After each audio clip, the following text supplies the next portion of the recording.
पवित्र वचन को सुनने से पहले प्रार्थना करो परमेश्वर के आगे कि परमेश्वर जो तेरा पवित्र वचन जो जीवन है, जो मुझे अनंत जीवन के लिए तैयार करेगा और अनंत जीवन देगा, इसी से सब कुछ होना है परमेश्वर। मैं जब तेरा आज पवित्र वचन सुनूंगा, इसकी सारी बातें मेरे हृदय में बैठ जाएगी, उन पर मैं चलूंगा, मैं आज्ञाकारी बनूंगा और खुदाबंद उस वचन को पूरा करूंगा और आपको खुश करूंगा। ऐसा हो चुका यीशु मसीह के नाम से। मांगो खुद कलीसिया परमेश्वर के, आपने ऐसा मेरे लिए कर दिया है यीशु नाम से। मांगो, आमेन।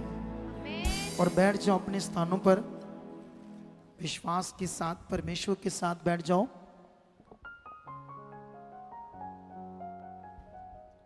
ताकि हम आज के वचन को सुने,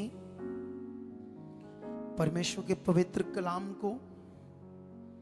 इन्हीं से आप परमेश्वर के साथ सही से बन सकोगे, चल सकोगे और परमेश्वर का वचन पूरा कर सकोगे और जिंदगी में सफल रहोगे। अगर सफल बनना है या सफलता पानी है तो वचन पूरा करना पड़ेगा। अगर अपने घरों को बदलना है, घरों को चेंज करना है, अपनी लाइफ को चेंज करना है, अपने स्वभाव को चेंज करना है, परमेश्वर को खुश करना है, तो उसका वचन अपने जीवन में पूरा करना पड़ेगा। मैं कल रात प्रार्थना कर रहा था तो परमेश्वर ने मुझे एक चीज दिखाई। कुछ लोग फोन में एडिक्टेशन है, आदी हो चुके हैं। कितनों को बात समझ आ रही है? वो बिना मतलब फोन देखते रहते हैं ऐसे ही फालतू, और जानते हैं उससे नेगेटिविटी काम करती है। और नेगेटिविटी तुम्हें आत्मा में चलने से, आत्मिक चीजें करने से, प्रे में अच्छा नहीं मन लगेगा, फिर आपसे अच्छे तरीके से प्रे नहीं होगी, वचन नहीं पढ़ा जाएगा, वचन की समझ नहीं आएगी। तो इसीलिए आप लोगों को क्या करना है, आपने अवॉइड करना फोन। जिस काम के लिए फोन, उसी में यूज करना है। फोन आपका है कॉल करने के लिए, सुनने के लिए, या कुछ मैसेजेस जो जरूरी हैं, जिनसे आपका काम धंधा है, या बहन भाई हैं उनका मैसेज व्हाट्सएप का, ठीक है। और दूसरा क्या कहते हैं उसको, प्रभु के लिए, उसके वचनों को सुनने के लिए, प्रेम में जुड़ने के लिए, आगे बढ़ने के लिए, इसलिए ये फोन। और जो लोग फालतू देखते हैं वो हमेशा उनका लॉस होगा, लाभ उनके खा जाएगा दुष्ट। और ये मुझे प्रभु ने दिखाया है। इसको अवॉइड करके देखना कितना आत्मा से भरते आप, कितना आगे जाते आप। तो अभी एक पॉइंट ये हो गया। और दूसरा पॉइंट जिसको हम कहते हैं घर, जो घर होता है उसमें नोक झोंक भी होती है और रोक टोक भी होती है, जिसे हम घर कहते हैं, ठीक है। होटल में कोई रोक टोक नहीं होती, कोई चीज ऐसी नहीं होती, वो उसे होटल कहते हैं। तो आपको क्या चाहिए, होटल चाहिए या घर चाहिए? बोलो। तो अभी तुम कहां हो? खुदा के घर में हो। तो खुदा के घर में रोक टोक होगी, क्योंकि घर के सदस्य मेंबर आपके अच्छे बुरे को देखकर आपको रोक टोक करेंगे। और यहां रोक टोक नहीं है, वहां बर्बादी है। क्या है वहां पर? यहां कोई रोक टोक पूछने वाला नहीं है, वहां जिंदगियों की क्या हो जाएगी? बर्बादी। तो प्रभु के घर में अकॉर्डिंग टू वचन, अगर तुम बहुत जगह के, हजारों जगह वचन पढ़ोगे, तो परमेश्वर हमारे साथ रोक टोक करता है, समझाता है। अगर हम दूसरा तिमुथियुस 3:16 वचन देखते तो वहां भी लिखा है, संपूर्ण पवित्र शास्त्र परमेश्वर की प्रेरणा से रचा गया। ऐसे लिखा, उपदेश, समझाना और सुधारना। और लिखा धर्मी जन के लिए ये सब बातें लाभ है। कितनों को बात समझ में? धार्मिकता के लिए क्या है हमारे लिए? ये बात लाभ है। क्या? उपदेश, समझाना, सुधारना मतलब डांट, ये सारी बातें हमारे लिए क्या है? लाभ है। तो अब तुम्हें घर चाहिए या होटल चाहिए? तुम प्रभु के घर में हो, तो जो तुम्हारे साथ खुदा रोक टोक करेगा वही तुम्हारे लिए जीवन है। हालेलुया। जिनके माता पिता को बच्चे आगे से बोलने नहीं देते और माता पिता शरीफ होते हैं, उनके बच्चे सबसे बिगड़े होते हैं, खराब होते हैं, बदचलन हो जाते हैं, उनका चाल चलन बिगड़ जाता है। फिर वो नशे करते हैं, गंदे रिश्ते बनाते हैं, रात रात तक चैट करते हैं गंदी मंदी, जिनके माता पिता पूछते नहीं। शुक्र है आज मुझे याद आता मेरे प्यो का डंडा जो मेरे ऊपर पड़ा था, उसी डंडे ने मुझे यहाँ ले आया। हालेलुया। मैं धन्यवाद करता हूं अपने प्यो का, फादर का। जब मैं गलतियां में था, नादान था, आगे पीछे था, फालतू चीजें करता था, तो डंडा पड़ता था मुझे, डंडा। मुझे गुस्सा तो आता था उस समय अपने फादर पर कि ये मुझे मारता क्यों है, लेकिन मुझे अब समझ आई है कि उसका वही डंडा मुझे आज यहाँ ले आया। हालेलुया। इसलिए अपने बच्चों को डांटने में कोई कसर मत छोड़ना। जहां गलत है डांटो, सीधा करो, राइट चलाओ उनको परमेश्वर के साथ। कोई लिहाज मत करो। अगर लिहाज करोगे तो फिर वो बिगड़ जाएंगे। कितनों को बात समझ आ रही? मैं 2 वचन आपके लिए पढ़ूंगा जल्दी जल्दी से, जिनसे आपको बड़ी बरकत मिलेगी। इन वचनों के मैं मीनिंग एक्सप्लेन कर दूंगा साथ साथ ही। और पहला वचन है भजन संहिता 138, जो पहले से आप लोग इस वचन को जानते हैं, लेकिन खुदावंद ने कहा इसे पढ़ाओ आज, ठीक है? तो इसीलिए मैं पढ़ाने जा रहा हूं। जब मैं पढ़ूंगा तो आपको याद आ जाएगा, हाँ ये वचन मुझे याद है, लेकिन परमेश्वर के आत्मा ने जो कहा मैं वो कर रहा हूं। भजन संहिता 138 की 2 में लिखा, मैं तेरे पवित्र मंदिर की ओर दंडवत करूंगा और तेरी करुणा और सच्चाई के कारण तेरे नाम का धन्यवाद करूंगा। परमेश्वर का मंदिर मतलब भवन की बात हो रही है। उस समय परमेश्वर का भवन था इज़राइल में, तो इसलिए उसकी ओर मैं मुंह करके दंडवत करूंगा, ऐसा एक लॉ था। लेकिन अब तो हम उसका मंदिर है। जब आप घुटने टेकते हैं तो परमेश्वर के सामने झुकते हो। जैसे वो भाई जब उसके 5 बंदे के ऊपर चालान कट गया और जेल होने वाली थी, कपड़ा बिछाया और घुटने टेक कर परमेश्वर के सामने गया, आंसू निकले परमेश्वर के सामने और पूरी तरह से मन दिया, विश्वास से प्रार्थना की। जब प्रार्थना प्रेयर पिलर शुरू हुआ, उससे और विश्वास उसका बढ़ गया, और जब प्रार्थना रिसीव की तो वो बंदे बाहर आ गए। कितनों को बात समझ आ रही है? हालेलुया। और यहां पर भी सेम आपके लिए, आप भी उसकी करुणा, दया, सच्चाई के लिए उसका धन्यवाद सदा करते रहो। उसकी भलाइयों के लिए, जो भला उसने आपके साथ किया है इसको भूलो मत। अगर भूल गए तो शैतान आपको फंसाएगा और हालातों में डालेगा। अगर आपको उसने बचाया है मेरे द्वारा, मेरी प्रार्थना के द्वारा, इस चर्च के साथ, इस मिनिस्ट्री के साथ खड़े रहना, वफादार रहना। अगर आपके मन में कभी भी गड़बड़ आए, आगे पीछे होने को शैतान कभी मन आपका करे, तो इधर आकर अलग से पश्चाताप करो, प्रेयर करो, टीम से बात करो, ताकि आपको गाइड किया जाए, आप बढ़ते जाओ। आपके जो बड़े बड़े लाभ है, बड़ी बड़ी जो बरकतें, बड़े बड़े जो जीवन आपके लिए रखा है, उसको आप ले पाओ। इस वचन का आधा हिस्सा सबसे मेन है जो मैं पढ़ने वाला हूं, क्योंकि उसी के लिए मैंने ये पढ़ा है। क्योंकि तूने अपने वचन को अपने बड़े नाम से अधिक महत्व दिया है। जो खुदा है ना, खुदा जिसने दुनिया रची है, उसका जो बड़ा नाम है यहोवा या यशुआ, क्योंकि यशुआ यहोवा का ही नाम है, एक ही नाम है। कितनों को बात समझ आती है? जिसको हम यीशु कहते हैं, पिता पुत्र, ठीक है? ये जो बड़ा नाम है, इससे भी ज्यादा महत्व परमेश्वर ने दे दिया है, जो वचन लिखकर तुम्हें दे दिया है उस वचन को कभी परमेश्वर नहीं बदलेगा। इस अपने बड़े नाम से भी ज्यादा महत्व दिया है।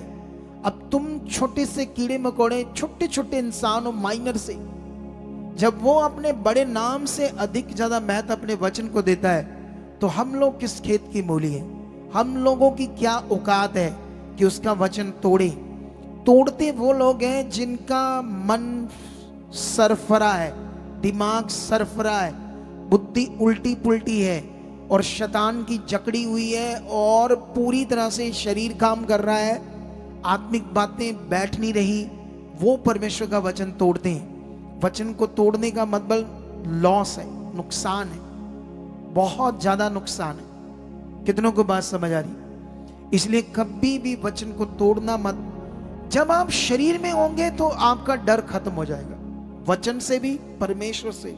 मैं लिख कर देता हूं, जितने लोग शैतान के गुलाम होंगे लेकिन यीशु मसीह में होंगे, लेकिन उसकी गुलामी में होंगे, जो उनको फील नहीं होगी, उनके अंदर ना किसी वचन का डर होगा, ना प्रभु का डर होगा। हेरा फेरी भी करेंगे, गलत भी करेंगे, झूठ भी बोलेंगे, व्यभिचार भी करेंगे, गंदी वीडियोस भी देखेंगे, सब कुछ गलत करेंगे, संगति में भी रहेंगे और फिर भी नहीं डरेंगे, वचन को तोड़ेंगे। अपने आप को नाश के लिए तैयार कर रहे होते ऐसे लोग। एक दिन बुरी तरह से मारता है। एक बहन प्रभु में चल रही थी किसी और चर्च में, हमारे चर्च में नहीं आती थी, लेकिन चर्च जाते जाते भी कई बंदों के साथ गंदे रिश्ते थे और व्यभिचार करती थी।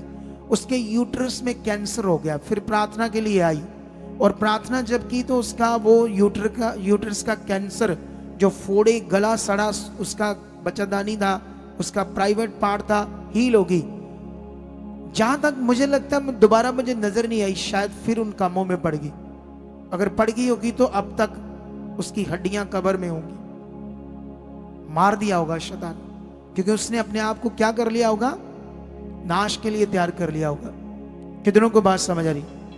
डरो उस आग से जो नरक की आग है, जिसमें वो पशु लूसीफर, शैतान, उसकी सेना के लिए वो तैयार किए, तुम्हारे लिए तैयार नहीं किए। आग की झील जो है वो मनुष्यों के लिए तैयार थोड़ी किए, लेकिन वो कहता है मैं तेरे लोगों को परमेश्वर साथ लेकर मरूंगा। जितना मैं गंदा हूं, जितना मैं पापी हूं, जितनी मेरे अंदर गंदगी, उतनी तेरे लोगों के अंदर डाल दूंगा, ताकि ये भी मेरे साथ सड़े। तेरे प्रिय लोग, हम प्रिय हैं उसके बच्चे, और कुछ लोग वचन सुनते रहते हैं और भय नहीं मानते, डर नहीं रखते। कितनों को बात समझ आती है? लेकिन उसने बड़ा महत्व दिया अपने वचन को। मैं इसका नीति वचन पढ़ता हूं आपके लिए, आगे जाकर थोड़ा सा। नीति वचन में एक वचन है हमारे लिए जो बड़ी बरकत का वचन है और समझ का वचन है।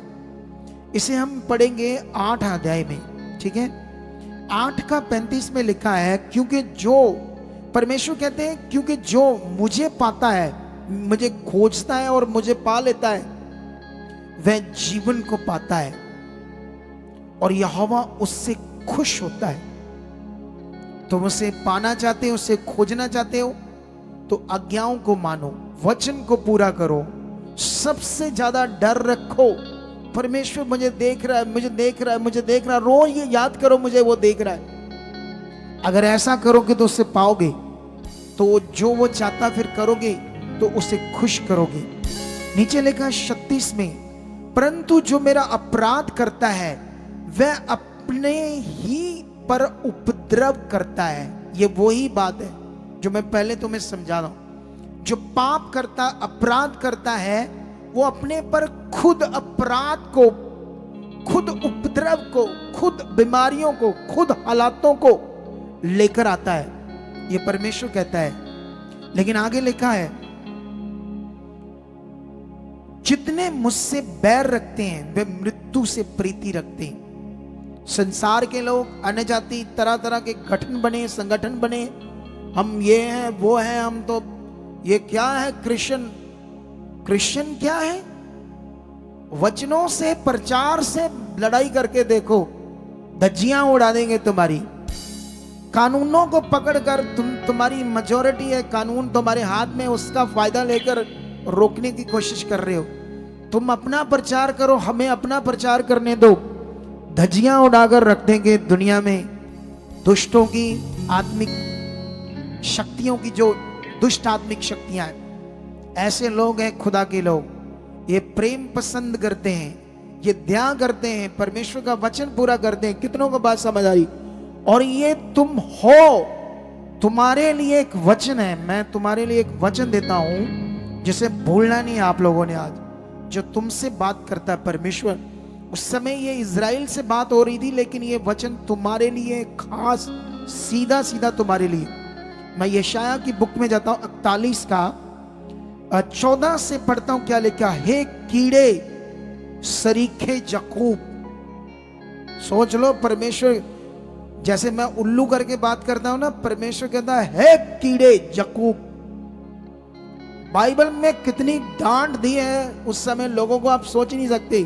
कीड़े कुत्ते करके बात की है, सूरनीत करके बात की है, और पता नहीं कैसे कैसे बात करके की है उन लोगों को जो परमेश्वर के वचन का अपराध करते, उसकी आज्ञाओं का अपराध करते, उल्लंघन करते, उसकी बातों का, उसे क्रोध दिलाते हैं और फिर वो वचन देता है डांट का।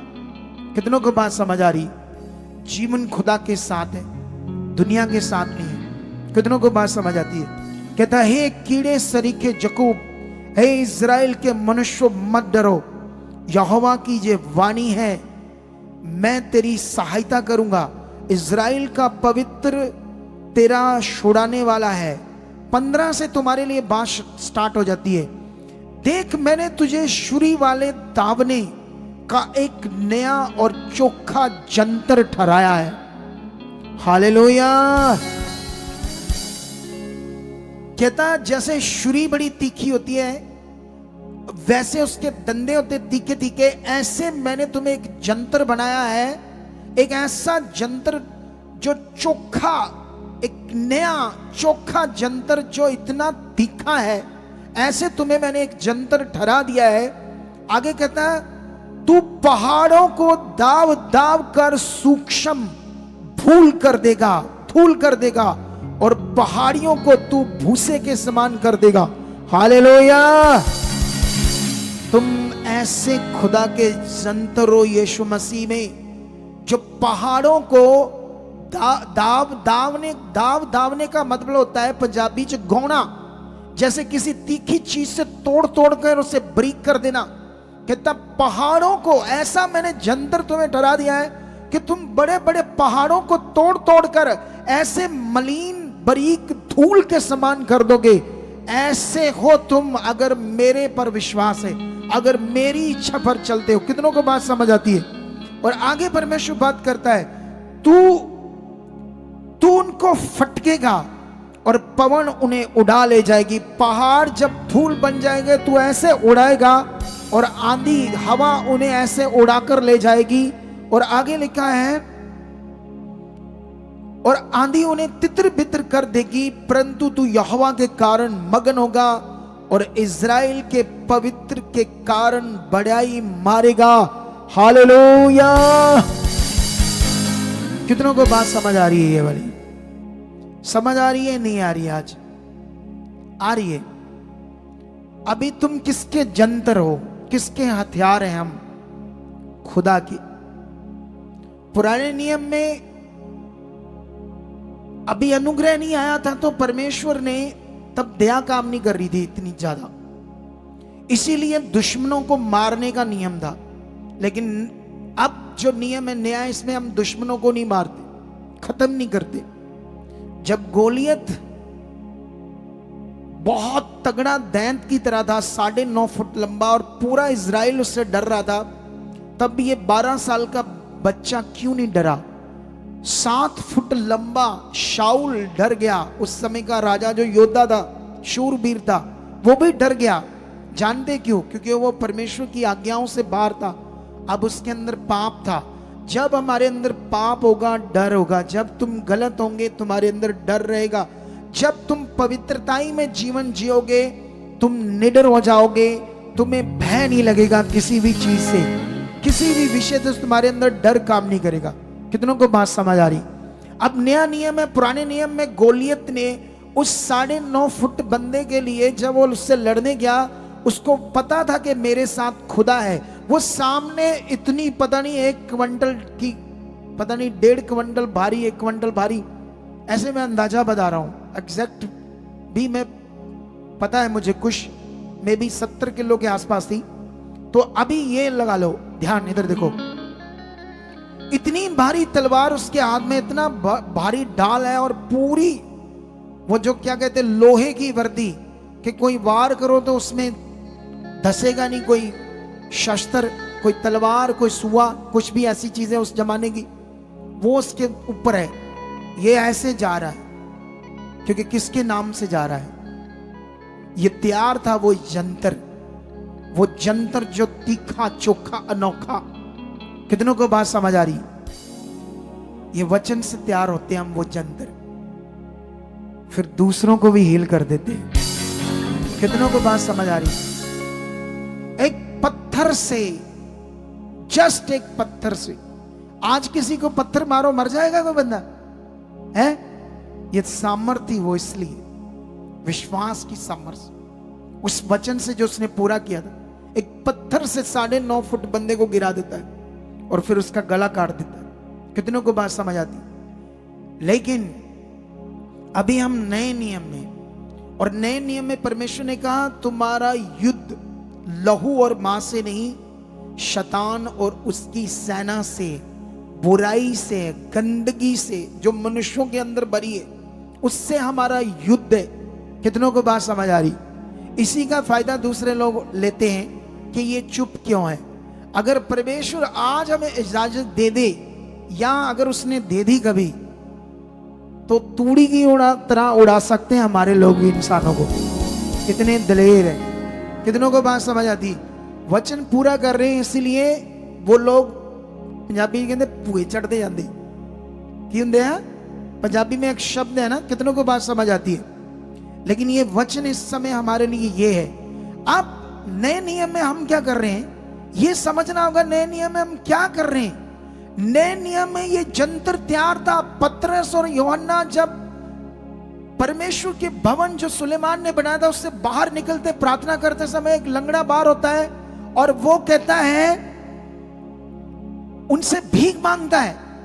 वो कहते हैं भीख मांगता है तू क्या 100, 200, 500, 10,000 ये चाहिए तुम्हें?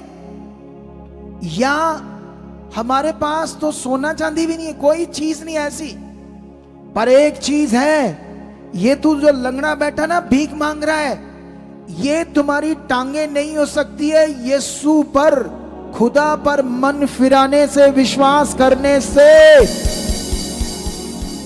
उन्होंने देखा इसको, उन्होंने देखा उसके अंदर विश्वास बन गया ये बात से, क्योंकि इतनी बड़ी बात उन्होंने बोल दी उसको कि ये जो तू भीख मांग रहा है, तू लंगड़ा है, इससे तू खड़ा हो सकता है। और वो भी जानता था, यीशु के चेले उसके साथ रहे, उसने अपना विश्वास दिखाया, और जैसे उसने अपना विश्वास दिखाया, उन्होंने कहा यीशु नासरी से खड़ा हो जा। तोड़ दिया उसकी बीमारी का पहाड़ और चकनाचूर करके भूसी बनाकर रख दिया, और यहूदियों को, याजकों को, फरीसियों को हिला दिया। और वो बोले, ये तुमने कैसे किया? किस नाम से किया? किस सामर्थ्य से किया? तुम तो कुछ भी नहीं हो, हम तो धर्म गुरु हैं, तुमने कैसे ये कर दिया? उन्होंने कहा यीशु के पवित्र नाम से, यीशु के पवित्र नाम से इसको खड़ा कर दिया हमने। उस नाम में चंगाई है, उस नाम में छुटकारा है, उस नाम में जीवन है। कितनों को बात समझ आ रही है? आज ये हथियार, ये जंतर क्या बनना चाहते हो तो मन फिराना पड़ेगा, शरीर की अभिलाषों को मारना पड़ेगा। कितनों को बात समझ आती है? जब यही जंतर तैयार होकर फिलिप्पस जाता है, कहां? सामरिया नगर में। वहां एक जादूगर है, वहां वो 2 कोड़ी के बाबा बूबा लोग जो लोगों को ठगते हैं, कोई सुपरस्टिशन चीजें बताते हैं, ओढ़ पोड़ बताते हैं। अभी दुनिया में लाखों गली गली मोहल्लों में बैठे हैं और लोगों को गुमराह कर रहे हैं। उन्हीं को बचाना है, उन्हीं को निकालना है। आपका काम है, ये सेवा आपकी है। आपको प्रे में जाना पड़ेगा, घुटनों में जाना पड़ेगा, परमेश्वर के सामने जाना पड़ेगा। परमेश्वर, ये हमारे बहन भाई जो शैतान ने इधर उधर गुलाम करके रखे, परमेश्वर छुड़ा चुके हमारे द्वारा, सुसमाचार हम दे चुके। ऐसे तगड़ा मन करना पड़ेगा किसके किंगडम के लिए। जितना ये तुम करोगे उतनी ज्यादा बरकत और खुदा को खुश करोगे। हालेलुया। उतना ज्यादा खुदा को खुश करोगे और खुदा की नजर तुम्हारे ऊपर होगी। ये मेरा बच्चा मेरा काम कर रहा है, ये सुसमाचार दे रहा है, ये मेरे लिए जी रहा है। कितनों को बात समझ आ रही है? ये कार्य तुम्हें करना होगा। जब फिलिप्पुस वहां जाता है तो एक दुक्की का बाबा वहां जादूगर से लोगों को भरमा कर रखा था और लोग उससे पूजा करते थे। शायद ये ईश्वरी कोई शक्ति है, लेकिन वहां बीमार थे, लंगड़े थे, बाइबल में लिखा लंगड़े थे और क्या थे वहां पर, लकवे के रोगी मारे हुए थे, तरह तरह दुष्ट आत्माओं से जकड़े मर रहे थे। और बाबे की वो मटीरियलिस्ट चीजें, राग विभूति जैसे अभी भी दुनिया में चीजें, जाल लाची धागा, ये चीजें जो हमारे लोग भी वैसा कर रहे हैं। आप जानते हो किसी भी मटीरियल को विश्वास करना वो मूर्ति पूजा है। अगर हम तेल पानी कपड़ा करते तो ये भी मूर्ति पूजा के समान ठहर जाएगा लगभग, क्योंकि इस समय पवित्र आत्मा का प्रबंध है। क्या है पवित्र आत्मा का प्रबंध? कितनों को बात समझ आती? आत्मा ने आपके अंदर काम करना है। वचन में लिखा अब तुम्हारी जो भक्ति है वो आत्मा और सच्चाई से, पवित्र आत्मा से। कितनों को बात समझ आती? इसलिए तुम्हें अपना मन तगड़ा करना पड़ेगा। कितनों को बात समझ आती? अब फिलिप्पुस वहां जाता है और जाकर क्या करता है? उन लोगों में जाकर यीशु मसीह की खुशखबरी देता है। वो कहता है इस दुनिया में जिसने आकाश पृथ्वी बनाया, मैं उसका तुम्हें सुसमाचार देता हूं। ये लंगड़े, ये पैरालाइज, ये शैतान के सताए, अगर आज जो मैं तुम्हें ज्ञान दूंगा यीशु का, वो क्यों पृथ्वी पे पैदा हुआ, कैसे पैदा हुआ, कुंवारी से कैसे पैदा हुआ, उसने इजराइल में क्या क्या किया, अगर तुम सुनोगे, आज तुम्हारे लंगड़े चलेंगे, आज तुम्हारे गूंगे बोलेंगे, आज लकवे खड़े होंगे। और वो लोगों ने सुना और मन फिराया और बाइबल में लिखा वहां लंगड़े चले, अंधे देखे, लकवे के रोगी, दुष्ट आत्माओं के सताए हुए आजाद हो गए वहां पर। और लिखा बाइबल में उस नगर में बड़ा आनंद छा गया, बड़ा आनंद छा गया। क्या तुम ऐसे आनंद में जीना चाहते हो? ये वो हथियार था जिसको यशाया नबी ने भविष्यवाणी करके इजराइल के द्वारा दिया। कितनों को बात समझ आती है? उसने कहा तुम्हें मैं एक ऐसा दावने वाला तीखा चोखा नया जंतर करके बनाऊंगा कि तू बड़े बड़े पहाड़ों को क्या कर देगा, दाव दाव कर सूक्ष्म का एक धूल की तरह बनाकर रख देगा। कितनों को बात समझ आ रही? ये खुदा हमारे लिए बात कर रहा है। इसीलिए नए नियम में यीशु मसीह ने चेलों को कहा, मैंने तो इस पेड़ को कहा उखड़ और समुद्र में जा पड़, लेकिन तुम जो मैंने सिखाया वो बातें और अपने विश्वास को पक्का करो। इस पहाड़ को भी कहो उखड़ और समुद्र में जा पड़ और तुम्हारे लिए हो जाएगा, अगर तुमने डाउट नहीं किया तो। कितनों को बात समझ आती है? बाइबल में लिखा जब पतरस इसी प्रचार के लिए, इसी सुसमाचार के लिए निकलता है तो एक गांव में जाता है। वहां पर गांव का नाम में भी लुद्दा है। कितनों को बात समझ आती है? वहां पर जब जाता है तो वहां पर एक अन्यास नाम का लकवे का रोगी होता है। और वहीं एक और पास गांव होता है जहां एक तबीता नाम की औरत जो बिलीवर थी, विधवा थी और मर जाती है। और वहां ये खुदा का जंतर क्या करता है? बोलो क्या करता है? उस लकवे के रोगी को उठा देता है यीशु मसीह के जीवित नाम से। क्यों? क्योंकि उन लोगों ने मन फिराया, उन्होंने विश्वास किया। तबीता नाम की औरत को वो खड़ा कर देता है।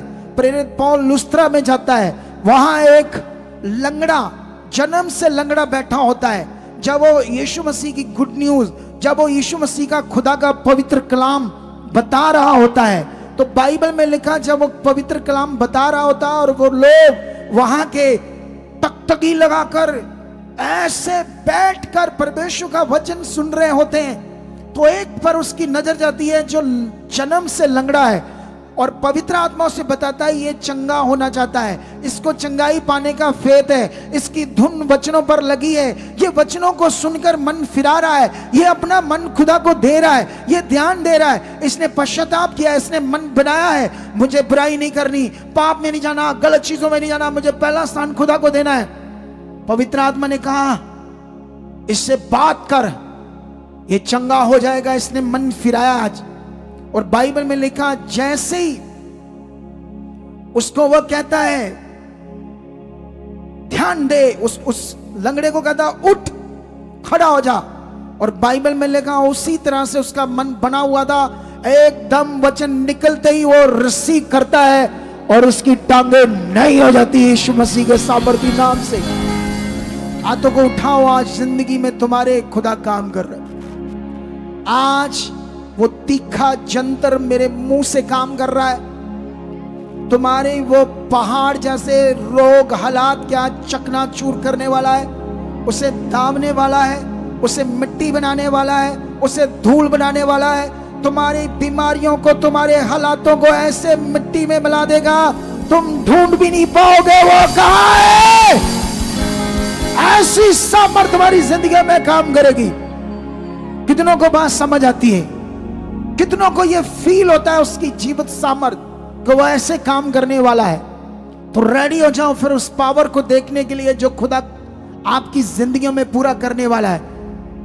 हाथों को उठाओ, इस वचन को ग्रहण करो, और शुरू में जो बातें सीखी थी घर जाकर इसको दोबारा सुनकर अपने मन को पक्का करना है कि परमेश्वर मैं इस वचन को दोबारा सुनूंगा, और जो पवित्र आत्मा ने मुझसे आज कलाम के द्वारा, वचन के द्वारा बातें की थी, परमेश्वर मैं उसे मानूंगा, उसे पूरा करूंगा। अगर आप ऐसा कर रहे हो तो आज तुम्हारी जिंदगी में खुदा की बड़ी पावर काम करेगी, खुदा की बड़ी बरकत होगी, खुदा की एक बड़ी सामर्थ तुम्हारी जिंदगियों में काम करेगी। हाथों को उठाओ और अंगीकार करो, परमेश्वर आपने मुझे बदल दिया है, इस वचन से मुझे छू लिया है, मेरा अंतःकरण खुल चुका है, मेरा विवेक बदल चुका है, मेरे विवेक में तेरे वचन बैठ चुके हैं, मैं परमेश्वर खरा और पूरा बन चुका हूं, मैं तेरी मर्जी में चलने वाला बन चुका हूं, मैं तेरी मर्जी को पूरा करने वाला बन चुका हूं। ऐसे फेथ करो और सीख करो खुदा की सामर्थ। ऑनलाइन जितने लोग हैं, जितने अपने घरों में, जितने ब्रांचेस में, उसकी बड़ी सामर्थ काम करने वाली है। मैं तुम्हें बता रहा हूं कि जिसे बाइबल में फिगरेटिवली आग कहते हैं, आग वही तुम्हारे ऊपर उतरने वाली है। वो आग से तुम भर जाओगे इस पावर से, जैसे बोलते हैं आग की तरह एक जीवन, आग की तरह एक जीवन। कितनों को बात समझ आती है? तो फिर रेडी हो जाओ, जो खुदा इन दिनों मुझे दिखा रहा है वो तुम्हारी जिंदगियों में पूरा होना है। अकेले नहीं आना, परिवार को लेकर आना, बच्चों को लेकर आना, जवान बच्चों को घर नहीं छोड़ना है। कितनों को बात समझ आती है? जो ऑनलाइन दूसरे स्टेटों में बैठे हैं वो लोग भी रेगुलर 1.5-2 महीने बाद आते जाओ, ये वचन है खुदा का। पूरे पंजाब वाले घर मत बैठो, एक दिन है हफ्ते का, मौत होगी तो पता नहीं बम्बे भी चले जाएंगे अगर कहीं से बचा है तो। इसीलिए जीवन के कर्ता के पास रेगुलर बन जाओ, रेगुलर। और लास्ट में मैं एक वचन तुम्हें पढ़ाना चाहता हूं, बीज बोने से पहले इस वचन ने तुम्हारी जिंदगियों में काम कर दिया, उस गवाही को लेकर जल्दी इस गवाही को भी सुनना है, और एक वचन भी तुम्हें मैं देता हूं। और उसके बाद एक बात याद रख लेना, जिंदगी में बाइबल में लिखा तुम्हारी बात हां की हां और ना की ना होनी चाहिए। कुछ लोग यीशु मसीह में फड़े बड़ी मारते, मैं ये कर दूंगा, मैं वो कर दूंगा। वो फड़े फुड़े नहीं चाहिए, पंजाबी च कहते फड़ा मारदा है या गप्पा मारदा है। तुम्हारी गप्पे नहीं चाहिए, सॉलिड तुम्हारा जीप चाहिए। जो तुम खुदा के लिए बोला है मैं करूंगा तो करना है। कितनों को बात समझ आती है? ये है परमेश्वर के सामने। हाँ बताओ क्या है? अपोस्टल जी, इस बहन का नाम नीतू है, साथ में इनके पति हैं मन्नू। और अपोस्टल जी ये बठिंडा के रहने वाले हैं, और ये बताते कि 2 साल से ये अपने एरिया में चर्च जाते थे। यहाँ पर ये फरवरी 2025 को पहली बार आए। और अपोस्टल जी ये बताते कि इनके जीवन में बहुत सारे हालात थे। दोनों पति पत्नी एक ढाबे पर काम करते थे अपोस्टल जी, किचन में 20-20 हज़ार सैलरी थी, यानी कि 40 हज़ार इनके घर में आ रहा था, लेकिन कोई बरकत नहीं थी, संडे का ऑफ नहीं था अपोस्टल जी। इतने पैसे ढाबों में कौन देता है? गलती तो नहीं लगी तुम्हें? नहीं, नहीं गलती होटल में थे। होटल में? जी। इनको शेफ का काम आता था? किचन का काम आता था भाई को, और ये क्लीनिंग का काम करते। अच्छा, आप कुकिंग करते थे अच्छी वाली? जय मसीह दी पास्टर जी। नहीं, क्लीनिक में कोई 20,000 नहीं देता। गलती तो नहीं लगी आपको? कोई ठेके दे काम है? ठेका ठेका था आपका? क्या ठेका था? ਠੇਕੇ ਤੇ ਲਿਆ ਸੀ ਸਾਰਾ ਜੀ। वो ढाबा? ਹਾਂਜੀ, ਉਹ ਜਿਹੜਾ ਪਿਛਲਾ ਹੁੰਦਾ ਨਾ ਉਹਨਾਂ ਦੇ ਜਿਹੜਾ ਅੰਦਰ ਕੁੱਕ ਦਾ ਕੰਮ ਕਰਦੇ ਆ।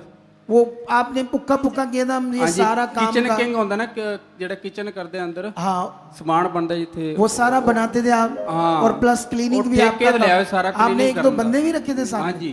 उसकी भी सैलरी देते थे 40 उसकी भी सैलरी देते थे। ऐसा है ना, ऐसा मुझे अरे मैं भी दुनिया में रहा हूँ, ये मेरी लैंड रही है, क्योंकि इतने पैसे नहीं मिलते। वो 10-10 हजार आया होगा आपके पास, तो बचता तो 20,000 ही होगा ना महीने का? हाँ, बस इतने बचते थे ना। अच्छा, फिर बताओ आगे। और अपोस्टल जी बताते कि 2 साल से चर्च भी जा रहे थे, लेकिन कभी इन्हें बताते कि हमें इस बताया ही नहीं गया कि बीज बोना है। बताते कि कभी मन में किया, बो दिया, नहीं बोया। और बताते बहुत सारे हालात थे। अच्छे से नहीं बताया जी। जैसे अच्छे से वचन से नहीं बताया ना आपको? जी अपोस्टल हाँ, जी। ऐसे तो बताते हैं हर पास्टर। हाँ। और अपोस्टल जी बहन को 13 साल से पीरियड्स बंद थे और पेट फूल रहा था, बॉडी में कुछ चीजें ना तुम खुद चेक करा करो।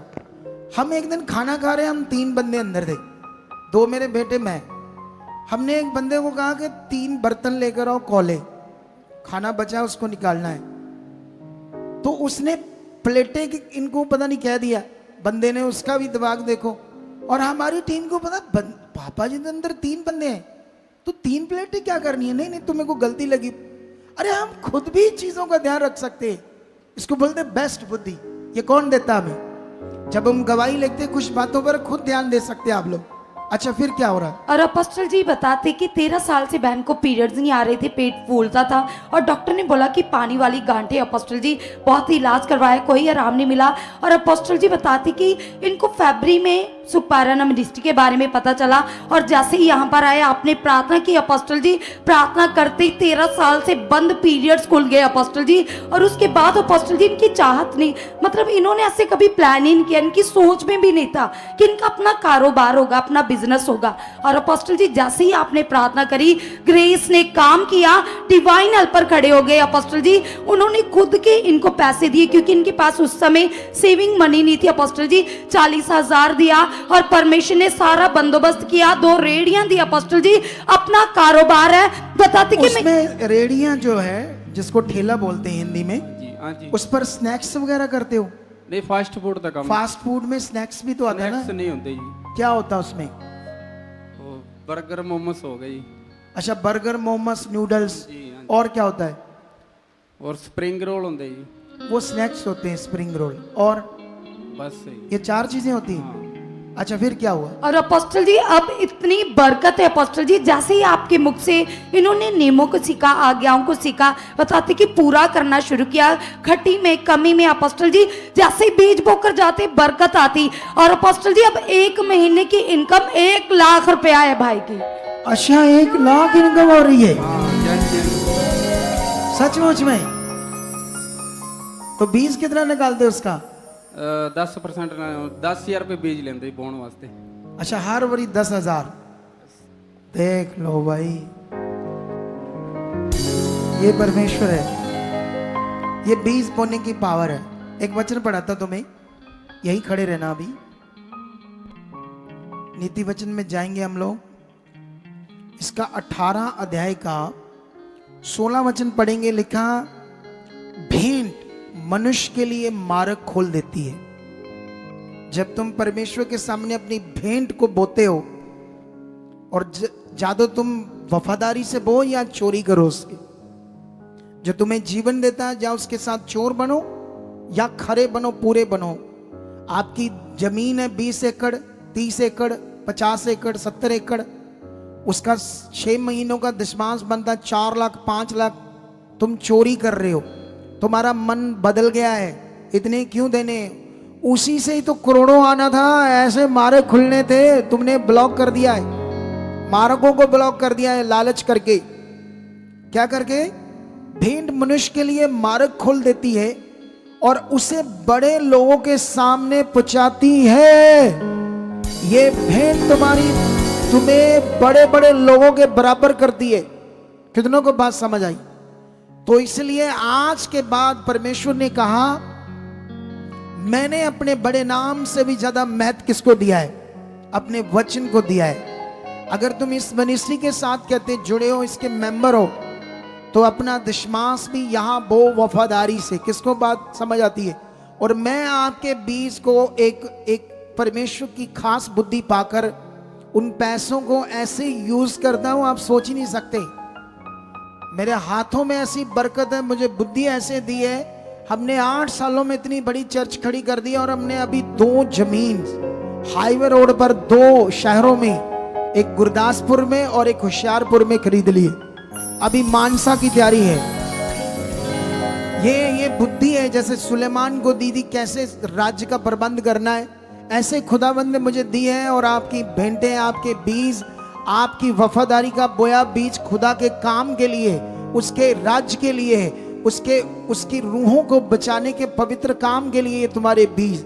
तो आपने इसी तरह से खरे और पूरे रहना है। इस गवाही के लिए तारीफ करो जोर से यीशु मसीह के नाम।